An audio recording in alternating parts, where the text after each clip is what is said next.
some of you have seen. There are one or two videos that I would want to show, like depending on the time that we have. So when we were discussing this in my class, one of the students came up with a very interesting observation about soap, right?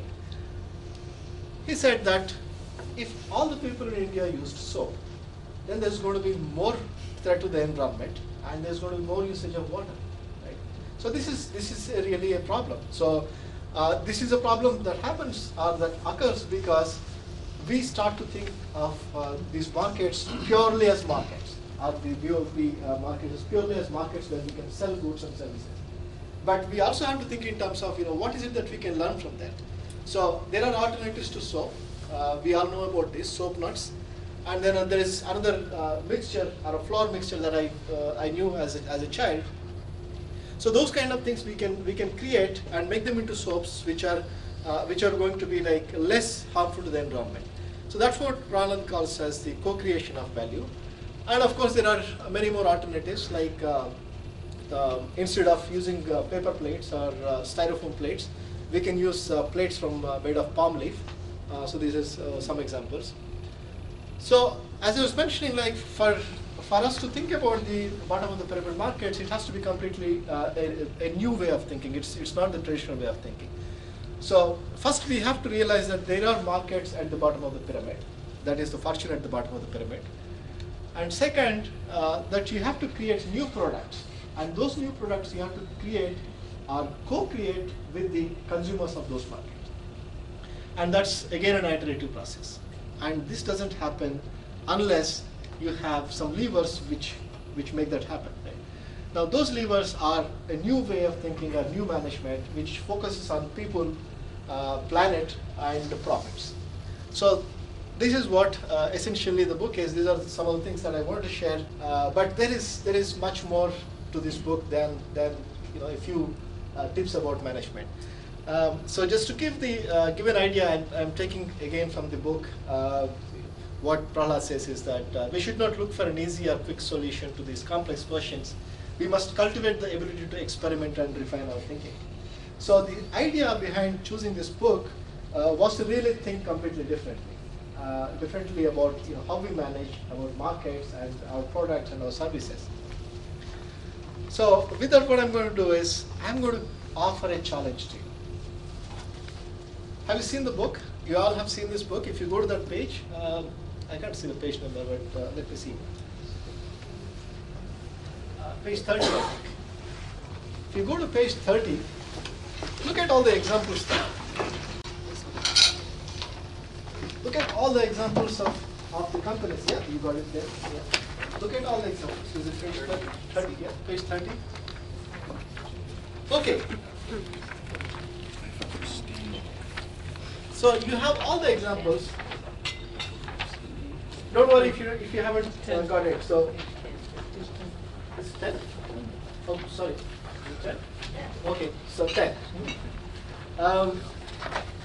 So all the examples there relate to countries which are not in this part of the world, right? You have no example from any of the developed world. So my challenge to you is to put the example of Manitoba Hydro there from Canada for energy. So for you to do that, what I'm going to do is I've identified 5 areas for discussion in groups, in smaller groups. The first area is, what are the new markets that we can serve? Are there any bottom of the pyramid markets that you can identify and sell energy to? So that is first group. That's the discussion for one group. We'll take that. And the second group will discuss about how can we protect our existing markets. You said like we are a monopoly, right? But don't ever assume that you are going to remain a monopoly, because one of the examples in the book is about the energy solutions which cost about $1,000, right? So if somebody is going to sell me a solar panel and let me generate my own electricity in my backyard, I might probably do that, right? So in which case, I might still have the Manitoba Hydro connection for the sake of reliability or whatever for a period of time, but I might do that, right? So how do we protect our existing market? So that's the second area for discussion. And a lot of companies which have innovated in this BOP markets, they're really challenging the companies from the developed world. Like for example, we've heard about the Tata Nano, the car which costs about $2,000, right? So yes, I mean, it may be like the most basic car, but if they add another $2,000, if they put another $2,000, they can definitely give a good competition to one of the lower end cars here. Right? So those are some of the examples. And the third is, how can we increase energy efficiency?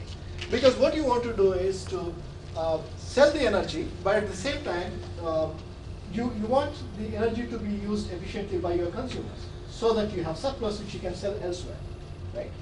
So you want to find out, or you want to think about how is it that you can increase energy efficiency?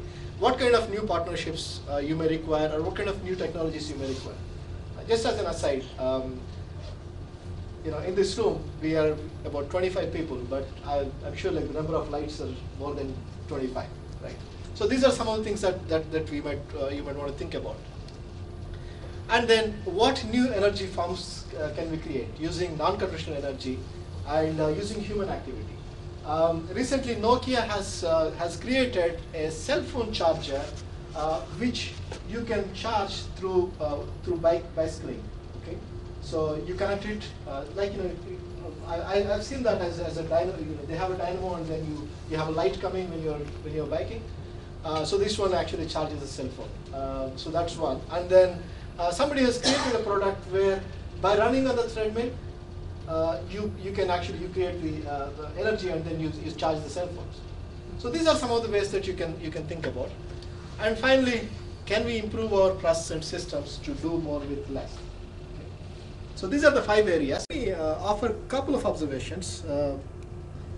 What struck me when I saw the presentations was the focus on Manitoba.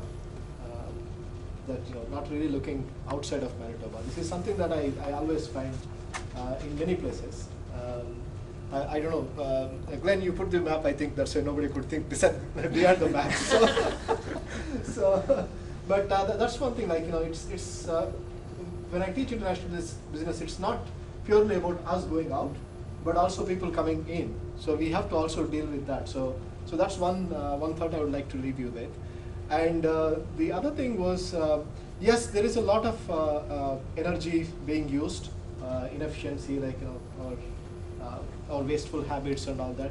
But maybe like we could have some devices that could be created that you could make and sell probably for a couple of dollars, which will switch off the lights. Or maybe that's possible. Like there's so many of you are engineers, right?